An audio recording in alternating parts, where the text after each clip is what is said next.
Iran খুবই ভালো একটা রাষ্ট্র। ইরানের সাথে যুদ্ধ করা মনে করে যে আমি বোকামি হবে, তো আমি ভুল করে ওই নেতানিয়াহু যাইরার বাটার কথা শুনে আমি ইরানে একটা হামলা করেছি, ওটা আমার ভুল হয়েছিল।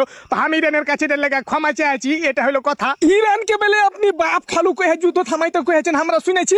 না, আমি একবারই খালি আব্বা দেখেছি, যে কয়েছি যে আব্বা ইরান জি হারাকে একটু ভুল হয়েছে, হারাকে একটু ক্ষমা করে দেন। হারা বুঝতে পারেনি যে না জেনে আপনার ওই দেশে আক্রমণ করে দিয়েছি, কিন্তু পরে বুঝতে পারি যে আক্রমণ করে ভুল হয়েছে। সালা এত বড় একটা ধাক্কা খাইতে হবে হারাকে যে এরকম করে মারবে, হারা বুঝতে পারেনি। বুঝতে পারলে কি এরকম আক্রমণ করতাম? তো নেয়াহু সোরের জন্মার লাগে এরকম আক্রমণ করেছি, এটা আমার পরে ভুলটা বুঝতে পারি আমি। নিয়াহু কইছে আপনি নাকি ওর বহু সতে বেলে ধরা পড়েছেন, এটা কি সত্যি নাকি? আরে না না, এটা সত্যি লয়, এটা ভোগা দেয় কথা। নেয়াহুর বহু হাঁকে ফোন দিয়া কয়েছে, ট্রাম রে আমার জ্বর হয়েছে, তো হাল লাগে একটু না পা ট্যাবলেট গেলা আর সেভিক জিম সিরাপ টিরাপ গেলা লিয়ে আইসো, তো আমার জ্বরটা ভালো করতে হবে।